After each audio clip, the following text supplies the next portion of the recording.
ओम शांति। अहंकारी व्यक्ति दूसरों की बात क्यों नहीं सुनते हैं, इसका कारण आज जान लीजिए।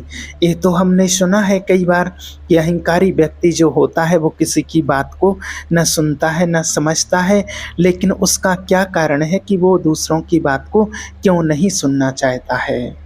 ये अहंकार ही सारी जड़ होती है, और अगर ये अहंकार मिट जाए तो सारी विपत्ति, सारा दुख मिट जाए। लेकिन सारी जिंदगी व्यक्ति मर जाता है, लेकिन व्यक्ति का अहंकार नहीं मरता है। लोग बुजुर्ग हो जाते हैं, बूढ़े बूढ़े लोगों में भी कितना अहंकार रहता है। कई लोग ऐसे हैं कि कल जाने वाले हैं, मरने वाले हैं, लेकिन आज झगड़ा जरूर करेंगे। क्या है इसका तात्पर्य? ये जो आपका अहंकार है, ये जो आप मिट जाओगे, और आपका जो अहंकार है वो नहीं मिट रहा है, और यही अहंकार ना मिटने के कारण आपके जन्म और मृत्यु का कारण बनता है कि जैसा इस जन्म में आपने कर्म किया है और उसी के आधार पर आपकी वैसे मृत्यु होगी, और फिर वैसा ही अगला जन्म होगा। और अगर अपने इस कर्मों से बचना है, बुरे कर्मों से बचना है, तो अपने अहंकार को मिटा देना। ईश्वर में मन को लगाने के लिए, भगवान में मन को लगाने के लिए साधक को ज़्यादा संग्रह करने की आवश्यकता नहीं है। ज़्यादा चीज़ों का संग्रह नहीं करना चाहिए, ज़्यादा वस्तुओं का संग्रह नहीं करना चाहिए। अगर हमारे पास डल्लप के गद्दे नहीं हैं, अच्छे बेड नहीं हैं, तो हमें उनके लिए ज़्यादा मोह नहीं करना चाहिए।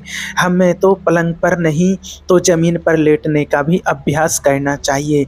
ज़मीन पर लेट जाते हैं, ज़मीन पर सिराने हाथ रखते हैं, हम तो अपना तकिया बिस्तर हमेशा साथ रखते हैं। हर हाल में जीवन जीना सीख लो, जैसा है वैसे में खुश रहना सीख लो। हमें हमेशा पलंग के आदी नहीं होना चाहिए, कभी कभी ज़मीन में भी सोना चाहिए। जैसी परिस्थिति हो वैसी स्थिति में हमें रहना सीख लेना चाहिए, क्योंकि आखिरी समय जब आता है तो सबको चिता पर ही सोना पड़ेगा।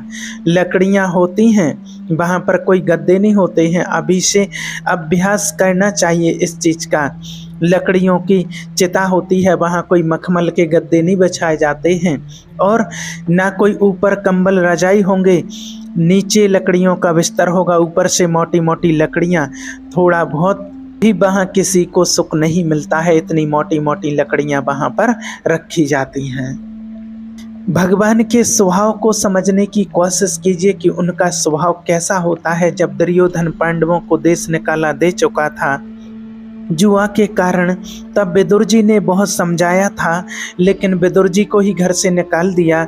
एक बार श्री कृष्ण जी शांति दूत बन करके आए, और शांति का प्रस्ताव लेकर के जब दुर्योधन के पास गए, कहा कि महाभारत ना करो, अभी भी समय है, कुछ बिगड़ा नहीं है, अभी भी सच्चाई को समझ लो हमारी इन बातों को।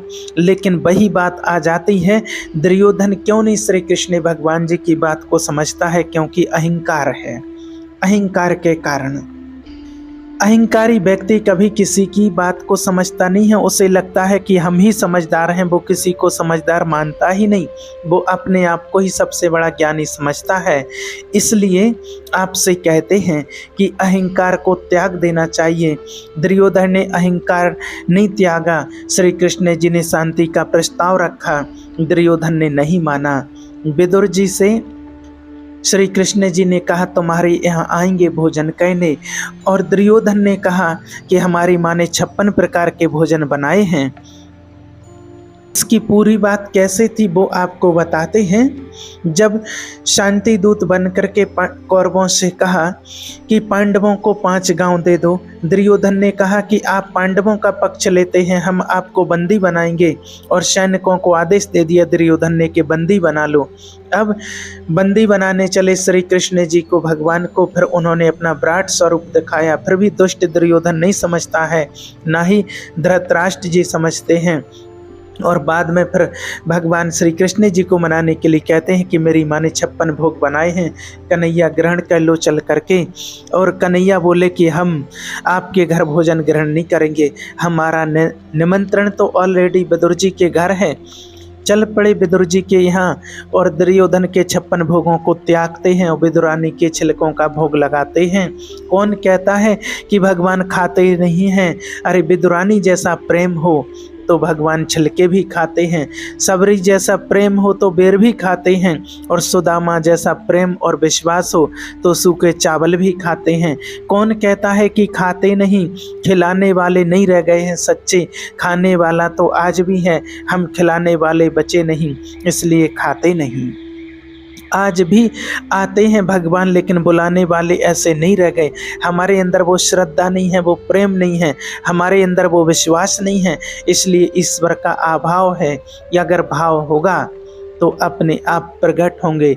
अभाव इसलिए है क्योंकि भाव नहीं बचा है। दुर्योधन की मेवा त्यागी, साग विदुर घर खाई। जब विदुरानी को पता चला, जब भगवान श्री कृष्ण जी शांति दूत बन करके आए थे, तो विदुरानी भी देखने के लिए आई थी। श्री कृष्ण जी को सब पांव उठा उठा करके देख रहे थे। रथ आया श्री कृष्ण जी का, बहुत भीड़ थी, सब लोग खड़े थे देखने के लिए, भीड़ लगी हुई थी। विदुरानी ने पांव उठा उठा करके देखा, एक बार कन्हैया पर नजर पड़ जाए। तब विदुरानी की नजर तो नहीं पड़ी, काका जी अर्थात विदुर जी की नजर पड़ गई। और जब भरी भीड़ में, लाखों की भीड़ में जब विदुर जी ने देखा, तो श्री कृष्ण जी ने इशारा कर दिया कि वापसी में काका जी आपके घर आएंगे। विदुर जी ने विदुरानी से कहा कि उन्होंने कहा कि हम आएंगे आपके पास, आखिरी में आएंगे। विदुरानी ने कहा कि हम तो गरीब लोग हैं, लाखों की भीड़ में पता नहीं किस किस के घर जाते हैं, हमारे घर क्यों आएंगे? अरे किसी और से कहा होगा, आपने अपने जी को अपने को समझ लिया है। और वो बातें करते करते विदुर और विदुरानी चल पड़े। सही कह रही हो, हमारे घर क्यों आएंगे? हम तो गरीब हैं, हमने थोड़ी इतनी पूजा पाठ की है, हम थोड़ी इतने बड़े भगत हैं कि हमारे घर आए। और एक कहते कहते वो दोनों चल पड़े। पर पूर्ण रूप से मन तो लगा हुआ था श्री कृष्ण जी में, चिंतन उनका भगवान का ही हो रहा था कि प्रभु मेरे घर आए, भगवान मेरे घर आए। भगवान की जो छवि विदुर जी ने देखी वो आंखों में बसी थी। और विदुरानी बार बार भगवान को देखने का इंतजार कर रही थी, कब आएंगे, कब वो छवि मैं अपनी आंखों में बसाऊंगी, कब कन्हैया को अपने पास बैठाऊंगी। दूर से तो बहुत देखा, एक बार पास से देखने का मन है। विदुरानी की आंखें गीली हो गईं। तो विदुर जी समझा रहे, रोती क्यों हो? तो कहती पता नहीं हमें कभी भगवान मिलेंगे कि नहीं। विदुर जी बोले कि कोई बात नहीं, हम उनका नाम लेते रहें, वो कृपा करेंगे तो मिलेंगे जरूर। बस आंखें विदुरानी की अपनी कुटिया की बाहर ही आंखें लगी हैं, बस वो एक ही बात कर रहे हैं, कब आएंगे हमारे गोपाल कृष्ण, कब आएंगे। इंतजार देखिए, अगर कोई विदुरानी और विदुर जैसा करे तो आज भी भगवान आते हैं, पर वो ऐसा प्यार और इंतजार और विश्वास करने वाले लोग नहीं बचे हैं। आज भी जो परमात्मा में विश्वास रखते हैं, शिव बाबा को जो दिल से बुलाते हैं, मेरा तो एक शिव बाबा दूसरा ना कोई, ऐसी भावना रख करके जब भगवान को भोग लगाते हैं, खिलाते हैं, प्यार से बुलाते हैं, तो आज भी शिव बाबा आते हैं। अभाव उन लोगों का है जो प्रेम करने वाले थे, आज भी आने को तैयार हैं ईश्वर, पर वो प्रेम तो हो, वो भाव तो हो। बस विदुरानी की आंखें केवल और केवल श्री कृष्ण को ही देखने में लगी हुई हैं। जिसे कहते हैं कि आंखों को इंतजार है सरकार आपका, ना जाने होगा कब हमें दीदार आपका। विदुरानी और विदुर जी जब इंतजार कर रहे थे, और सामान्य प्राणी तो भगवान का इंतजार ही कर सकता है, सो वो कर रहे थे। जब श्री कृष्ण जी मेरे कहना आएंगे तो यहाँ बैठाऊंगी, एक खिलाऊंगी, ऐसे बात करूंगी।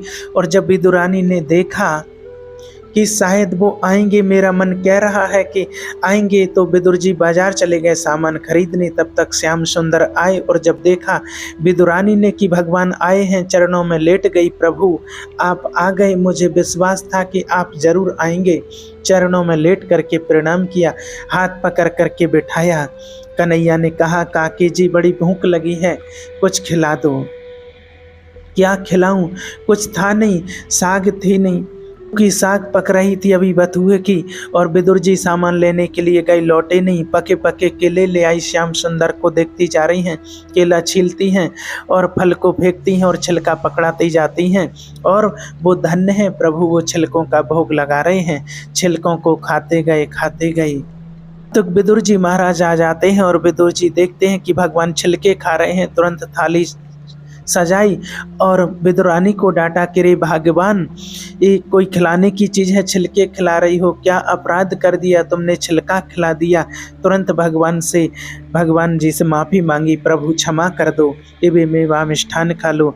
जब मेवा मिष्ठान श्री कान्हा जी ने खाए तो फिर विदुर जी से कहने लगे श्री कृष्ण जी, काका जी, मुझे जो स्वाद इन छिलकों में आया वो आपके 56 भोग में नहीं है, इस मेवा मिष्ठान में नहीं है, क्योंकि भाव का भूखा हूँ मैं, भाव ही एक सार है, भाव से भज ले मुझे तो भव से बेड़ा पार है। भाव का मैं भूखा हूँ, भाव मुझे चाहिए, भगवान को वस्तु नहीं चाहिए किसी की। हमारी कितनी बड़ी अज्ञानता होती है, हम भगवान को वस्तुएं देते रहते हैं। कोई आज देखो कितनी जगह कोई फेंक फेंक करके मालाएं चढ़ा रहे हैं, कोई लड्डू चढ़ा रहे हैं फेंक फेंक करके, और इन सब चीज़ों की ज़रूरत नहीं है। कब समझोगे आप भगवान को? ना हार की ज़रूरत है, ना मेवा मिष्ठान की। भगवान को वस्तुएं ना चढ़ाओ, भगवान तो भाव के भूखे हैं, और भावना से आप जो खिलाओगे, जो दोगे, भगवान वो स्वीकार करेंगे। आज दुनिया में देखो, सारी दुनिया सुख के लिए कर्म करती है, सुख के लिए प्रयत्न करती है, पर दुख क्यों मिलता है? सुख के लिए कर्म करते लेकिन मिलता सिर्फ दुख है। दुख क्यों मिलता है आप जानते हैं? सारे लोग रोते हैं, बहुत लोग कहते हैं कि हम बहुत दुखी हैं, बहुत दुखी हैं। आप इसलिए दुखी हैं क्योंकि आप संसार के लिए रो रहे हैं, संसार की चाहत के लिए रो रहे हैं। कभी भगवान के लिए रो करके देखना, उसके रोने में भी इतना सुख मिलेगा जिस सुख की कभी कल्पना नहीं की जा सकती है। एक अलग आनंद है। इसलिए अगर रोना है तो भगवान के लिए रोइए। और रही सुख की बात, तो देखिए संसार में सुख नहीं है। देखिए एक बात आपको बताते हैं, समुद्र में पानी कैसा है सभी जानते हैं, खारा, मीठा तो नहीं है। जैसे समुद्र का पानी खारा है, अब वहाँ पर कोई एक व्यक्ति बैठ करके उम्मीद लगाए कि इतना पानी है और हमें इसमें से एक गिलास मीठा पानी मिल जाए, एक गिलास तो कम से कम मीठा मिले तो सारे जिंदगी खड़ी रहना, आप पूरे जीवन भर खड़े रहना, तो एक गिलास आपको मीठा पानी समुद्र नहीं दे सकता है। जैसे समुद्र के पास गिलास लेकर के कोई खड़ा रहे कि मुझे मीठा पानी दे दो, तो क्या समुद्र मीठा पानी दे सकता है? नहीं। क्यों नहीं दे सकता है? क्योंकि उसके पास मीठा पानी है ही नहीं। उसी प्रकार आप कटोरा लेकर के खड़े हो कि संसार में हमें सुख मिल जाए, सुख मिल जाए। अरे संसार में सुख होए तो मिले, है ही नहीं संसार में, सुख तो मिलेगा कहाँ से? इस संसार का नाम है ही दुखालय, इसको दुखालय कहते हैं। जिस दिन आपका जन्म हुआ था उस दिन सबसे पहला काम आपने क्या किया था आपको याद है? रोए थे, रोते रोते जन्म लिया था, माँ के गर्भ से पैदा हुए और रोने लगे, कहाँ कहाँ कह कह करके। और उसके बाद जरा सा होश संभाला तो बीच में भी आप रोए हैं, कभी पत्नी के लिए, कभी पुत्र के लिए, कभी पैसों के लिए, कभी मान शान प्रतिष्ठा के लिए, और जीवन के आखिरी में भी रोते रोते ही मृत्यु हो जाती है। क्या किया है जीवन में? रोने से शुरू हुई जिंदगी और रोते रोते खत्म। इसलिए कबीर जी कहते हैं, कबीरा जब पैदा भय जग हंसे हम रोए, करनी ऐसी कर चलो हम हंसे जग रोए। कुछ ऐसा कर जाओ कि हम हंसते हंसते जाएं और हमारे नाम पर दुनिया रोए कि बड़ा भला आदमी इस दुनिया से चला गया। यूं रोते रोते जाओगे क्या? इसलिए आपसे बार बार कहते हैं, अपने कर्मों को सुधार लो तो आपकी अंतमति सो गति हो जाएगी। ऐसा कर जाना कि आपके नाम पर दुनिया रोए। इस दुनिया में सुख किसी को नहीं मिला। क्यों नहीं मिला? क्योंकि दुनिया में सुख है ही नहीं, सुखी यहाँ कोई है ही नहीं। एक का भी नाम बता दो, कोई एक व्यक्ति हो जिसका आप नाम बता दो कि 100% सुखी है, कोई है ही नहीं। कोई तन दुखी है तो कोई मन दुखी, कोई धन बिन रहे उदास, थोड़े थोड़े सब दुखी सुखी राम के दास। कोई तन से दुखी है, करोड़पति आदमी दाल के पानी में रोटियां भिगो भिगो करके खाता है। क्यों भाई? चकाचक खाया करो, तुम्हारे पास क्या कमी, बड़ा आदमी है। लेकिन लोग कहते हैं कि ज़्यादा अच्छा खाएंगे ब्लड प्रेशर हाई हो जाएगा और मर जाएंगे। गरीबों को गरीबी नहीं खाने देती और अमीरों को डॉक्टर नहीं खाने देते हैं। हिसाब सबका बराबर है। आपके पास बहुत है भी तो भी खा थोड़ी पाओगे, जितना भाग्य का है वो खा लोगे, उससे ज़्यादा अगर होगा तो भी नहीं खाने देंगे। डॉक्टर अगर खाओगे तो मर जाओगे। ईश्वर संतुलित रखता है। आप कितना भी पैसा कमा लो, कितना भी आपके पास हो, लेकिन आप खाओगे उतना ही जितना आपके भाग्य में है। इस बात को आप निश्चित कर लो, मान लो। गरीबों को गरीबी नहीं खाने देती, अमीरों को डॉक्टर नहीं, तो हिसाब बराबर हुआ ना। गरीबों के पास खाने को रोटियां नहीं पर भूख ज़्यादा है, और अमीरों के पास रोटियां हैं पर भूख ही नहीं है। जिसके पास रोटी है उसके पास भूख नहीं, जिसके पास भूख है उसके पास रोटी नहीं। ये संतुलन है प्रकृति का। कब तक आप अपनी मनमानी करोगे? इसलिए संसार में सुख की अपेक्षा ना रखना। क्या देखिए, इस संसार में दशरथ जी को श्री राम जैसा बेटा पाकर के भी क्या उनको सुख मिल पाया था? दशरथ जी तड़प तड़प करके मर गए। राम राम, जिनका बेटे कहते हैं कि भगवान का अवतार आए हैं, और उनके बेटे, जिनके बेटे भगवान और वो पिता तड़प तड़प करके मर गए। जिनके बेटे श्री कृष्ण, उनके पिताजी को जेल की हवा खानी पड़ी कि नहीं, वसुदेव जी को। जब जो भगवान का अवतार लेकर के आए हैं, जो देवताओं का अवतार, जो भगवान के रूप में यहाँ जन्मे हैं, जब उनके पिताओं को सुख नहीं मिला है तो आप सुख क्यों तलाश रहे हो? यहाँ सुख तलाशने नहीं आए हैं, यहाँ तो भगवान को तलाशने आए हैं। भगवान को तलाशने आए हैं। उन जैसे तलाशने आए हो उसे तलाशो तो वो मिलेगा, और जो है ही नहीं तो वो मिलेगा कहाँ से? जब भगवान मिल जाएगा तो सब कुछ मिल जाएगा। समुद्र में मीठा पानी है ही नहीं तो उसे तलाशने से क्या फायदा? इस संसार में सुख है ही नहीं, ये हमारी अज्ञानता है, ये हम तलाश रहे हैं। ये व्यक्ति की अज्ञानता होती है, और अज्ञानता के कारण ही व्यक्ति दुखी होते हैं। आदमी आज अपने अज्ञान के कारण दुखी है।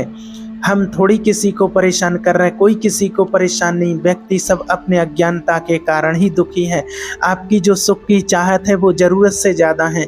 किसी को सुख नहीं मिला इस संसार में, इसलिए सुख से नाता तोड़ दो और भगवान से नाता जोड़ लो, और भगवान जैसे रखे वैसे रहो। अगर दाल रोटी मिल रही तो उसमें भी खुश रहो, और हलवा पूड़ी मिल रही तो उसमें भी खुश रहो। जो अपनी मनमानी करते हैं वही दुखी हैं। जो भगवान की श्रीमत के अनुसार चलते हैं, जो भगवान ने श्रीमत दी है, वो हमेशा सुखी रहते हैं। अब मर्जी आपकी है कि आपको मनमर्जी के तरीके से चलना है या परमात्मा की श्रीमत के अनुसार सिस्टम से चलना है।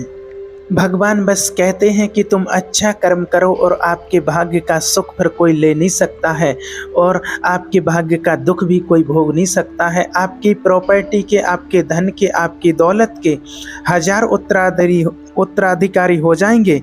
आपके धन को बांटने वाले 1000 लोग आ जाएंगे, पर आपके पापों को बांटने वाला कोई नहीं, वो आपको ही भोगना पड़ेगा। आपके पापों के उत्तराधिकारी आप स्वयं हैं। आपके पैसों के उत्तराधिकारी आपका बेटा हो सकता है। आपकी संपत्ति का उत्तराधिकारी आपका बेटा हो सकता है, लेकिन आपके पापों का उत्तराधिकारी आपका बेटा नहीं हो सकता है। आप अपनी दौलत अपने बच्चों को, किसी को भी बांट सकते हैं, लेकिन आप अपने पाप किसी को नहीं बांट सकते हैं। वो आपका है, इसलिए वो आपको ही भोगना है। इसलिए अपने कर्मों को सुधार लो। जो आपने किया है जन्म से लेकर जमाने में अब तक, उसके लिए तैयार रहना। कोई भी व्यक्ति अगर आज भी दुनिया से चला जाए तो किसी का कुछ बिगड़ने वाला नहीं है। और ये अहंकार बस जो जी रहे हैं कि मेरे बिना क्या होगा, और इस अहंकार को मिटा दो जल्दी से जल्दी, और आप ईश्वर के बन जाओ, बाबा के बन जाओ। अभी तक जो दुनिया वालों के बन पड़े हो कि मैं पत्नी का हूँ, मैं पुत्र का हूँ, मैं माँ का हूँ, मैं बाप का हूँ, मैं इसका हूँ, मैं उसका हूँ, आप किसी के नहीं हो। ये डींगे मत मारो। आप सिर्फ ईश्वर के बन जाओ, भगवान के बन जाओ। मैं बाबा का और बाबा मेरा। जिस दिन उसके बन जाओगे उस दिन सब आपके हो जाएंगे। और ईश्वर के ना बन पाए तो आपके अपने भी नाता तोड़ लेंगे। जिनके पास कुछ नहीं बचता है उनसे अपने ही नाता तोड़ लेते हैं या नहीं, ये तो आपने देखा होगा। और ये जो दुनिया में आज गलत फहमी में जीते हैं कि आपसे कोई नमस्कार चमत्कार करता है, राम राम करता है, आपसे कोई नहीं करता है। एक व्यक्ति था, वो गांव का जमींदार था। जमींदार बन गया तो गांव के लोग उससे राम राम कहने लगे, शहर के लोग उससे जानने लगे। सब लोग कहते थे सेठ जी राम राम। तो सेठ जी धीरे से बोलता था, ठीक है मैं बोल दूंगा। कोई करे राम राम और वो धीरे से कहता था ठीक है मैं बोल दूंगा। वो राम राम नहीं बोलता था उससे, वो कहता था कि हाँ मैं बोल दूंगा। अब एक आदमी ने सुन लिया, उसने कहा कि सेठ जी सारे लोग आपसे राम राम करते हैं, तो आप ये क्यों कहते हैं कि मैं बोल दूंगा। सेठ जी ने कहा कि चल मेरे साथ घर में दिखाता हूँ। वो अपने घर ले गए सेठ जी उसको, और अपनी तिजोरी खोली, और तिजोरी में सोना चांदी पैसा भरा पड़ा था बहुत सारा। तो तिजोरी खोल करके कहते हैं कि आज फलाने ने राम राम बोला है, आज फलाने ने जय श्री कृष्ण बोला है, सीताराम कहाँ है। उस आदमी ने कहा कि सेठ जी आप पैसों को राम राम कहते हैं। सेठ जी ने कहा कि सुन, आज के 10 साल पहले मेरे पास कुछ नहीं था, फटे से कपड़े। दूसरी तिजोरी खोल करके दिखाई, उसमें चप्पल रखी थी टूटी, जिसमें जो कई छेद थे, पुराना सा पैंट था, पुरानी फटी फटी सी शर्ट थी। और उसने कहा कि देख आज से 10 साल पहले मेरी औकात ये हुआ करती थी। फटा सा कपड़ा, जब मैं फटे कपड़े पहना करता था ना, तो कोई मेरे से राम राम नहीं किया करता था। और आज जब मैं पैसे वाला हो गया तो जमाना मेरे से राम राम करता है। जमाना मुझे राम राम नहीं करता है, जमाना मेरे पैसों को राम राम करता है। मैं कह देता हूँ पैसों से, पैसों को राम राम लोग करते हैं तो मैं पैसों को राम राम कह देता हूँ कि फलाने ने राम राम भेजा है। ये जो आपका ज्ञान है कि लोग आपकी इज्जत करते हैं, लोग आपकी इज्जत नहीं करते हैं। जरा आपका ये धन दौलत, जब आपके पास ये नहीं था, जब कुछ नहीं था, तो आपके अपने भी सीधे मुंह बात नहीं करते थे। अब कुछ हो गया तो रिश्ते जोड़ने हजार आ जाते हैं। ये दुनिया आपकी भूखी नहीं है, आपके पीछे की जो धन दौलत है उसकी भूखी है। इसलिए कोई हमसे प्यार नहीं करता है। ये जो गलत फहमी हम पाल रहे हैं कि हमें तो लोग बड़ा प्यार कर रहे हैं, हमारे अपने बड़े प्यार कर रहे हैं, ये तुमसे प्यार नहीं कर रहे हैं, ये तुम्हारी धन दौलत से प्यार कर रहे हैं। किसी के दिन खराब आते हैं तो पता चल जाता है कि कौन किसका है, कौन कितना प्यार करता है, कौन कितना प्यारा है। ये तुम्हारी जय जयकार नहीं हो रही है, ये तुम्हारे पास जो दौलत है, तुम्हारी जो शान है, जो संपत्ति है, उसकी जय जयकार हो रही है। कुछ नहीं रहेगा। आपका बेटा भी आपको गिलास भर पानी नहीं देता है, आजकल उन्हीं के बच्चे पानी दे रहे हैं। आज बहुत बच्चे ऐसे हैं जो अपने माँ बाप की बहुत अच्छे तरीके से सेवा करते हैं, लेकिन अक्सर जिन माँ बाप के पास बहुत संपत्ति है, माँ बाप कमाते हैं, उनके बच्चे तो अच्छे से सेवा कर रहे हैं, और जिनके माँ बाप के पास कुछ नहीं बचा है, उनके माँ बाप को घर से निकाल देते हैं। 2 रोटी भी महंगी पड़ रही हैं। देख लो, इतनी थी आपकी इज्जत।